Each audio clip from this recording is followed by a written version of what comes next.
Hey, Roger, you're looking good. Thank you. Who does your studio lighting for this podcast over there? Yeah, well, if they did better, I wouldn't be shining. But I like your backdrop. You did work on it. There, You reorganized the studio. I actually, this is inside information. I shouldn't say this, but I'm going to tell. I actually ordered the backdrop that I wanted, but it's still being shipped. From China. No. Oh, no. This is shipped from the Amazonians. Oh, from China. It better not be. I'm sending it back if that's on there. I bet it's gone there. You better look. Amazonians don't mind getting stuff from China. Did you have coffee this morning? I have it in front of me, but I'm going to drink it, not be drinking it during the show. You're not worried about getting jittery, are you? No, I'm worried about leaning over too far, but that's okay. A lot of people don't understand the tremendous list of technical preparations for a podcast like this. Yeah, that must be good stuff. Well, it's hot and I'm drinking it now, but I've got another cup waiting for after the show. Not everybody gets to drink hot coffee through a straw. And they better not, because they will burn their mouth. You are, in fact, a very blessed fellow. Yes, I have an asbestos mouth.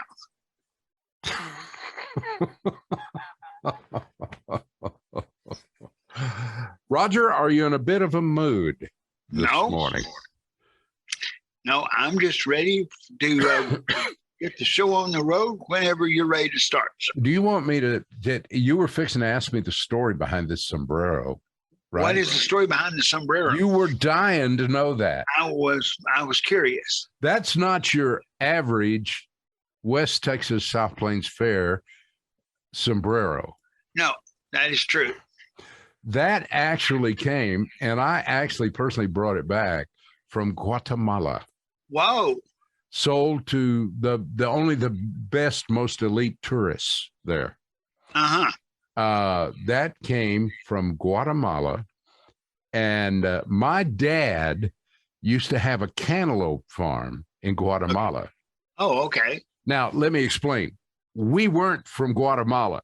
I'm not like a refugee or anything. I'm not Biden's army of no, Sean doesn't sound like a Guatemalan name, so I don't think so. My dad was a risk taker. Okay. And he never went to a casino in his life, but he took risks in business. And one of the things he did when I was growing up, and I'll tell you how long ago, when we flew down there a couple of times, Mom and I, it was on the old DC tail dragger airplanes that flew out of Lubbock, Texas. And we actually went down there on the big twin engine things. And we went to Guatemala. And one of the things, since I was actually too little and skinny, believe it or not, was so I got a sombrero. And it has hung wherever I have lived all my life. Okay. And I have such memories of that.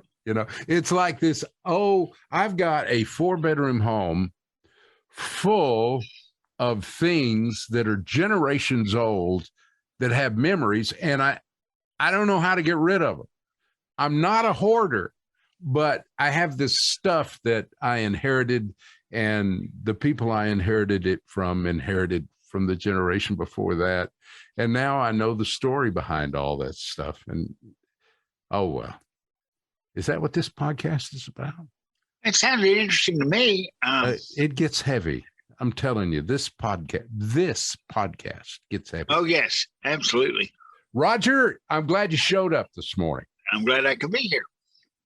Your life has not been uneventful the last few days and weeks. And we're going to, like last week, we came on and said, well, there's a lot of stuff happening, but we've chosen not to talk about it, which could question the need for last episode's podcast. But anyway, we're going to correct all that. We got a lot of stuff to cover. So we do have quite a bit to cover today. We've got a couple of things that have taken place that are not all too good, but it will illustrate the problem of government bureaucracy. Well, Roger, let's don't keep them in suspenders. I suggest we kick this off. That sounds good to me. Hello, I'm Michael Shawn, and welcome to Roger Dykes Just Sayin. Roger Dykes is a teacher and counselor with a master's degree in family counseling from Texas Tech University. He is the owner of UV Blake Records and has written a book titled Non-Persons Rolling in a Normal World. And there's a few more things. Roger was born with cerebral palsy. Now a quadriplegic, he has been confined most of his life to a wheelchair. And for a while, even enjoying a career as a stand-up or sit-down comedian and after-dinner speaker. Disabled? Yes, but you forget about that pretty quickly because Roger thrives. So here is Roger Dykes. Good morning, sir. How are you doing? It's good to have you back, Michael, and Roger Dykes Just Sayin. Roger, I am blessed way more than I deserve. And the other thing is, it's always a big day when we get to kind of slow things down and visit with you on this Roger Dykes Just Sayin podcast. Well, the thing that makes this podcast exciting, though, is for the first time, those on the YouTube can see who I've been talking to all this time. I am telling you, Roger, that we are no longer looking at the back of your head. We are now looking face to face. Next week, I understand you're going to take your shirt off in the podcast. We don't have that much time. Oh, well, plus it It jams up the internet. Remember, for me to take the shirt off is about a 2-day project. You have to have help? Is that what you're saying? Well, without help, it's about a 2-day project. Oh, a little voice in the back of my head says, you shouldn't make fun of him like that. But you leave yourself wide open, Roger. There you go. Okay, Roger, tell us the story. All right. Well, on a given, I have a lift that you can see. Yeah, I guess you can see it in the background hanging there. Right. But there's one here in the bedroom where I'm at. There's also one in the bathroom. Neither of the lifts has a meter on it to let you know when the batteries are going down. So, the only way you know the batteries are going down is when it beeps very loudly, and you put it on the charger, and they charge the batteries up, and then you're ready to go again. Now, on a Friday afternoon, I was in the bathroom, and the lift beeped, and I knew it was going down. We put it on the charger, and it didn't charge it up. That means either the charger's broken or the batteries are really, really low. Roger, can I interject one thing right here? Yes. It is important for everyone to know that this is not a thing that makes Roger more comfortable. This literally is required for a caregiver to come and help you to simply get up out of bed, or else you're a prisoner in that bed. Right. Or go to the bathroom. Right, exactly. Or the one in the bathroom, I have to be out of the wheelchair to get on the commode. Okay. So when it beeped, I called the people who were in charge of that equipment here that purchased it or that keep it up. And they were not in their offices because it was on Friday. So I left word that we had a problem. More like, Houston, we have a problem, and Roger may not be elevated off the launching pad without help. So I called them and left word. I did not hear from them until Monday. Fortunately, the lift and the battery stayed charged up through the weekend, and I was able to get all the bathroom issues taken care of, including a bath and other things that are connected with the use of that lift. So on Monday, I get a phone call from the organization that takes care of all this, and they assured me that they would get back to me. Now, I reminded them that I had mentioned all this to them in October of last year, that there was problems developing. And they assured me at that time that there was nothing to worry about. They would be available to take care of any problem that came up. There's nothing to worry about, Roger. Nothing to worry about. Absolutely. So I didn't worry, okay, until it beeps, and now there's no one in the office. Well, we make it to Monday, and the person that at this agency called me and found out what was going on and said, I'll have to check with my supervisor and get back with you. Well, she didn't. I don't know whether she checked with the supervisor or not, but she definitely didn't get back with me. So on Tuesday, I started to be transferred from the wheelchair to the commode, and the lift beeped and didn't move. Oh, man. Meaning it's dead. So I must have that lift working. This is not something that you. Right. It's not an option. You don't put it off for 6 weeks and say, well, we'll get back to you on that. So I had a friend come over. He went down and got batteries and installed the batteries, which is not that difficult, but it's something you have to be on a ladder to do. And obviously, I'm not going to get up and do it.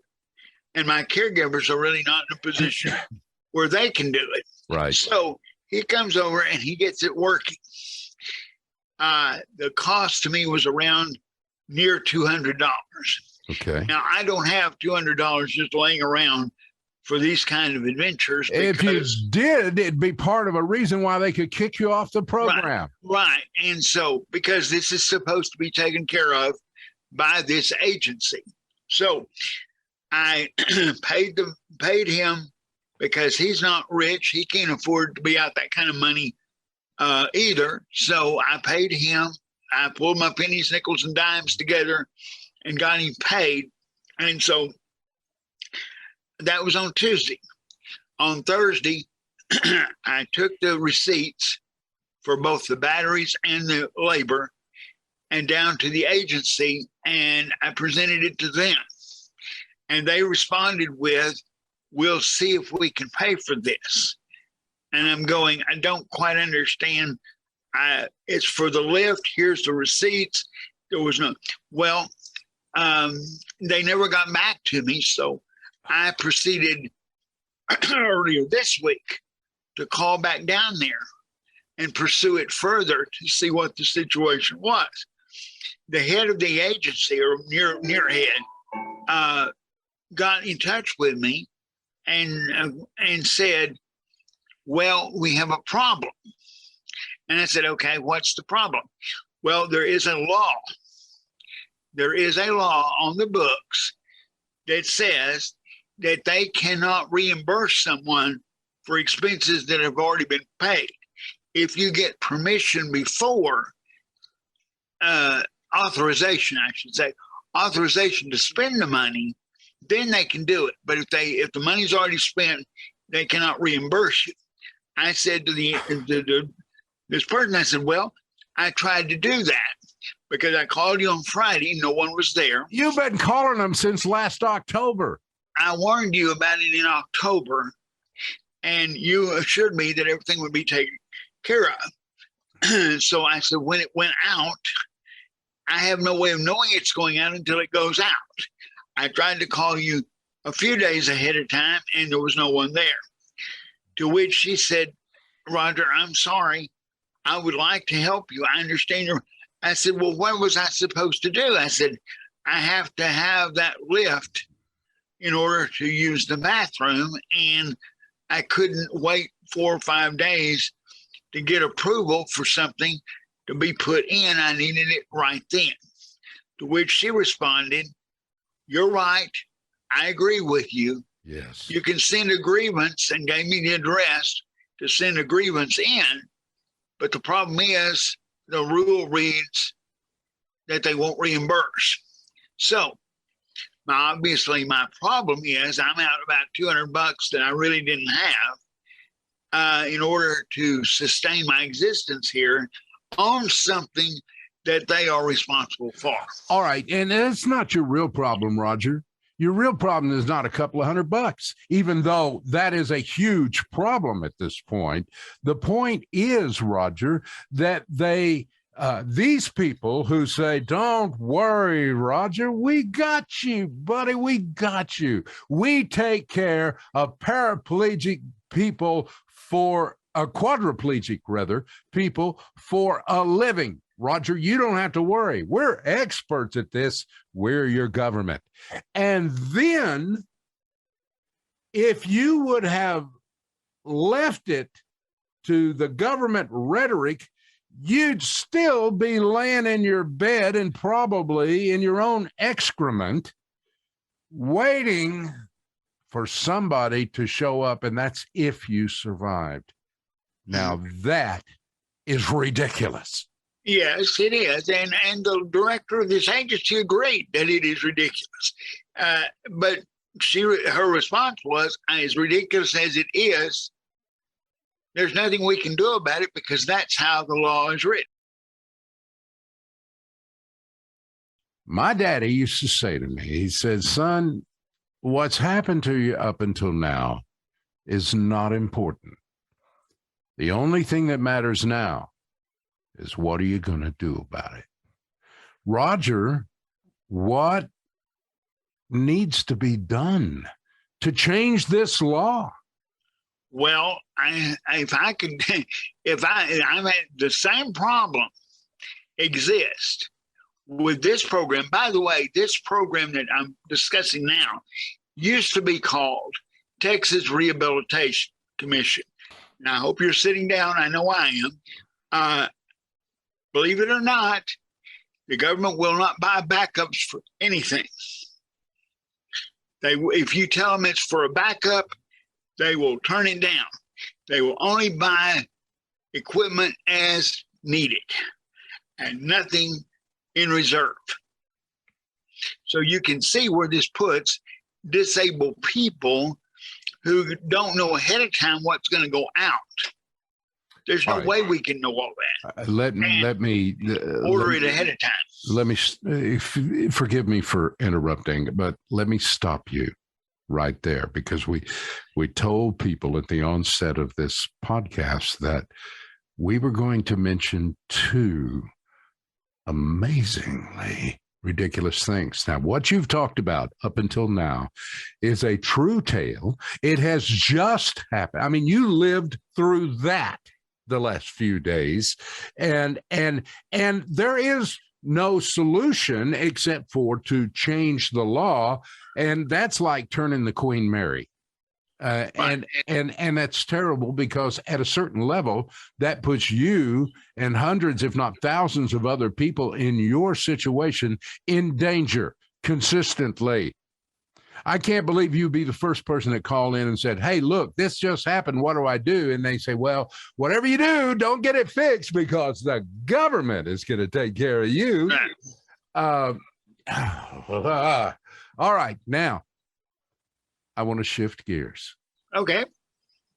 You've had something happen that since that happened, what, 3, 4, 5 days ago? This just happened last couple of days.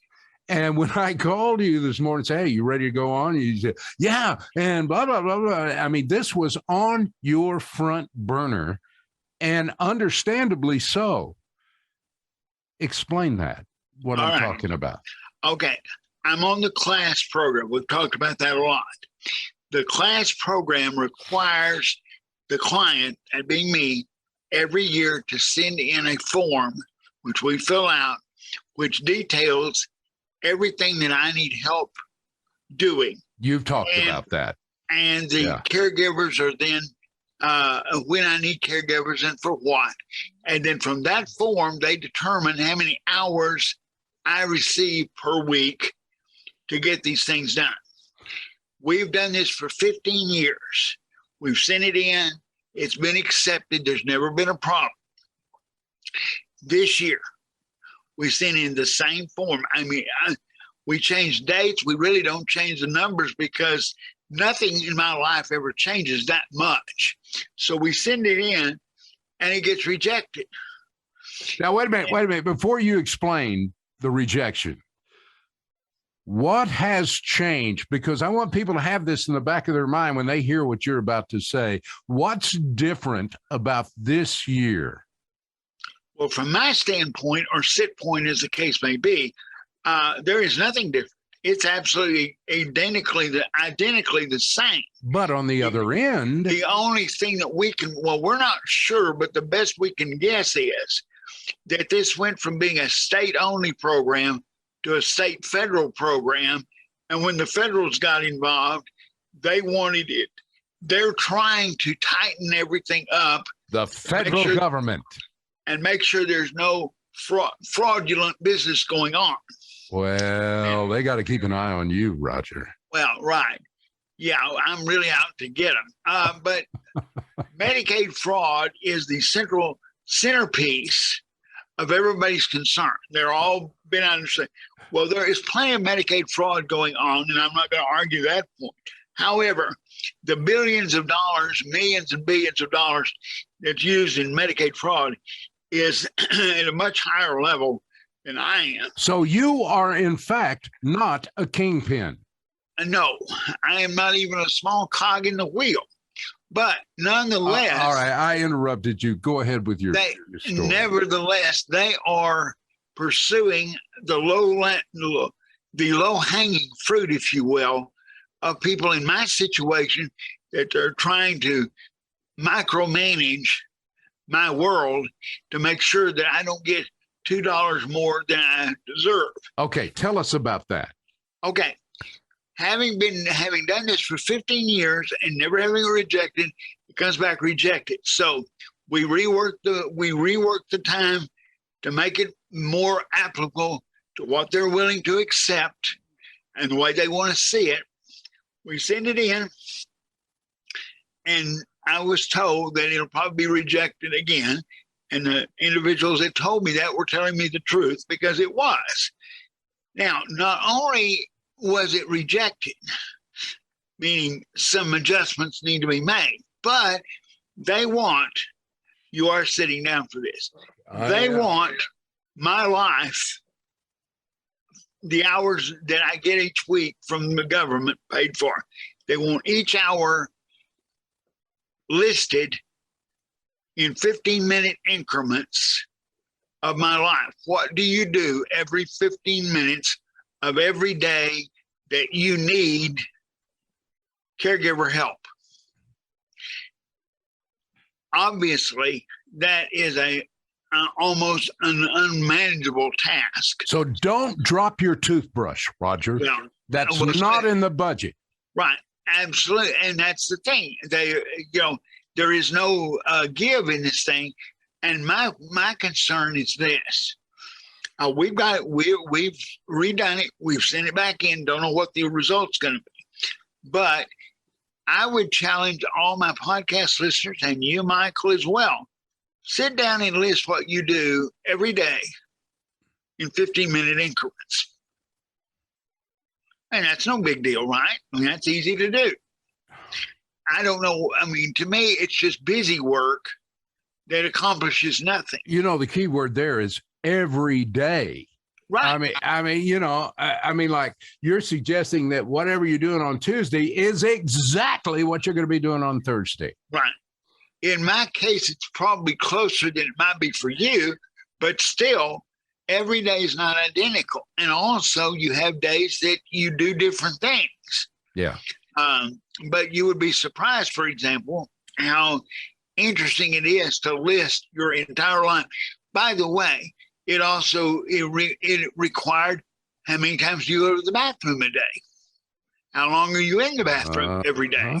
Yeah. Well, what are you doing? Stay on schedule, big boy. What are you doing in the bathroom, and why do you need help? Oh, just Roger. as an example, when you go to a restaurant or eat out, what does your caregiver do every 15 minutes? You go from the parking lot into the building. You go from the building to a table. You get adjusted at the table. Then you get the menu. And if it's got multiple pages, it may require the caregiver to turn the pages for you to decide what you want. Then you order it. And then when it comes out, the caregiver is there to cut up your food and to make sure that you have your utensils where you can reach them. And then you eat your food. And then after you finish eating, she takes the debit card or credit card from my wallet and to pay, and goes up and pays for the food that I've just eaten, and then rolls me back out of the restaurant, back out to the parking lot. You better not have to wait to be seated. And I'm always seated. I don't have to worry about that. But the fact of the matter is that if you itemize your life in 15-minute increments, you will find yourself very busy and wasting a whole lot of time. All right. Now, so you actually did this. You accomplished it, and you sent it in. What happened? Well, I haven't heard back yet. However, the problem is that money is not in my budget now to pay my caregivers in the future until this is approved. So they've turned you down once. And if they turn you down again, we can reapply one more time, but all this is taking time. And before very long, there won't be any money in the budget until a new budget is assigned. That's my concern. I could get into a situation where there won't be money there to pay my caregivers. So I assume you are literally laying awake nights figuring out how to possibly get all this put together so that they will allow you to live. I'm very concerned about it because I don't see a way out. The people who are helping me assured me that it should work out, and I believe them. Those are the same people who said, "Don't worry, Roger, we got this." It's a different set of people, but the first story definitely affects the second story. Okay, when you're cut off at the knees, which in my case wouldn't matter that much, but when you're cut off at the knees like I was the first time, it probably won't. It makes me more concerned about the second time. All right, Roger. I hate, I don't even like saying this, but the podcast clock is tipping down here on this episode of Roger Dykes Just Sayin. And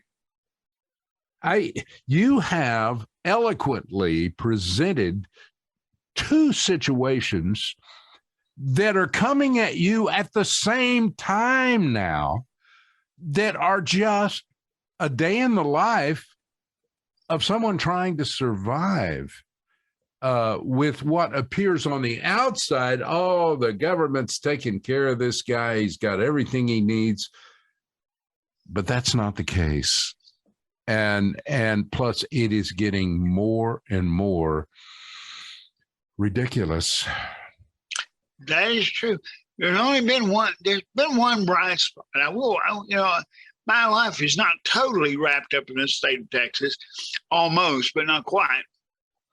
I have acquired a new female friend. Oh, Roger, Our prayers have been answered. Yes. This is what I've been waiting to hear. I knew there was this dark black void in your life that only that right female friend could come and brighten your world. Tell us about it. Well. This one is even better than the other one. Holy smoke. I never thought anybody would be better than the insurance girl. Well, this one is better because this lady has money. She comes from a family with money. Those are the kind that you would, Roger. Now, don't upset her, Roger. Just try to be a gentleman. I'm doing the very best I can because I want to keep her calling me and leaving me messages because I do see not only a love potential, but a financial advantage coming my way. Roger, don't break her heart. Oh, I'm not planning on it. That's my advice. Don't break her heart. I'm not, but let me tell you. You know what's happened in the past, Roger. Don't break this one's heart. Well, the reason I know that there's money is because of her family name. Because it's on my caller ID. Her name is Potential Spam. And her family apparently owns. And I figure anybody that has owned the spam company. Oh, she's one of the spam sisters. Yes. Lives up at the spam place. Yes. And with the canned meat and all that. You know, the spam boys? That's her brothers. Yeah, and this spam meat's been around since World War II or World War I, and I figured that kind of money, I just got to keep it around. Roger. Yes, sir. We got to go. Well, just remember now, her first name, in case you get to talk with her first name is Potential. Potential Spam. So I'm hoping that she will keep calling me and that we can continue to develop a relationship. See you next time, folks.